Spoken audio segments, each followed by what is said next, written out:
Hello everyone, my name is Steve Ferris and I wanted to take the opportunity to introduce myself to you. I have been a part of the MidWest Center community for a good 9 years. Unfortunately, I've been so very busy the last couple of years that I haven't been able to keep up my communications with many of you. And for you old-timers out there, you remember the good times that we had, especially on the humor boards, in discussing some of the far-out crazy things that we do when we suffer from anxiety and depression. For those of you that are new, for those of you that are considering the program, what I wanted to do is just take a minute of your time and share with you how the program has changed my life. I really don't care if you buy the program. It's not my program. I'm not trying to sell it. I'm trying to sell you on the idea that you can get better. And whether it's with Lucinda Bessett's program or another program, I want you to know you have hope. I want you to know it takes time to get through some of the emotions that you're feeling right now. And what seems endless and what seems so absolutely frightening, you can get through, because I did. I was at a point I couldn't leave the house. I was at the point I couldn't even talk on the telephone. I would have heart palpitations just hearing the phone ring. Talking to someone on the phone would make my voice shake. And I turned internally so much that I was so agoraphobic. I couldn't leave the house. I couldn't go out with friends. I just simply stayed home and did nothing but worry. I had the what ifs. What if there's something wrong with my mind that's causing this? What if I have Parkinson's disease? Maybe that's why I'm shaking. Well, that makes sense. What if I lose my job because I'm worrying so much and everybody's picking up on it? What will I do then?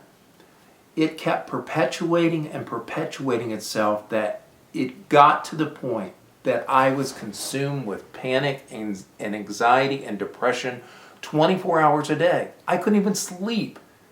I would pace the floors night after night. I would even cry myself to sleep. Here is a grown man crying himself to sleep because he suffers from anxiety and depression.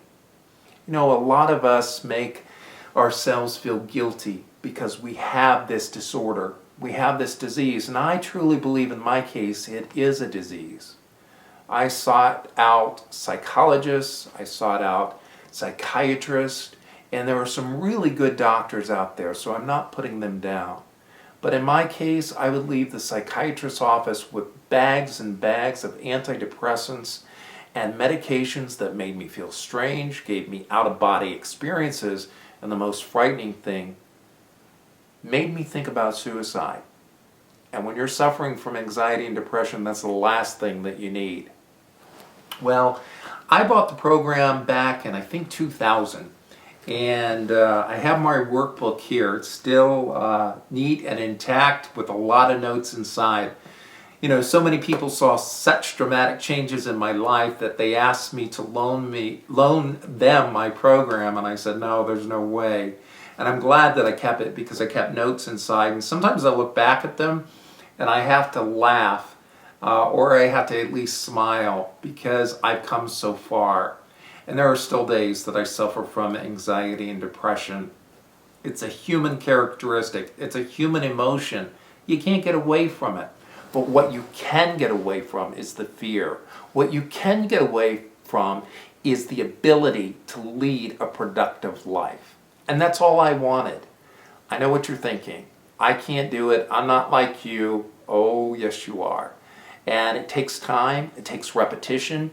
I heard a saying, I forget who said it, that repetition is the mother of skill. And essentially that's what that saying is. In our case, we have to train our minds repetitively to learn new thoughts and new behaviors. And it can be done because the brain is like a muscle in your body.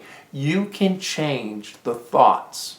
You can change your emotions, and you can get over your fears. And you can get over those what ifs. So I just wanted to say hello. I had the opportunity of being in a MidWest infomercial, I think about in 2001, and I had the honor of meeting Lucinda Bassett and also Carolyn Dickman. And I have to tell you, they are the most down-to-earth, compassionate, real people that I've ever met. The infomercial that you see on television, it's not coerced, it's not rehearsed, it's not fake. It's real people talking about real problems and how things like the Midwest Center can change their lives. So here's my prayers out to you. I just wanted to say hello. I'm thinking about you, and don't give up. You always have hope. And through this program, whether you choose this program or another program, don't give up. Keep fighting. God bless everybody. Steve signing out.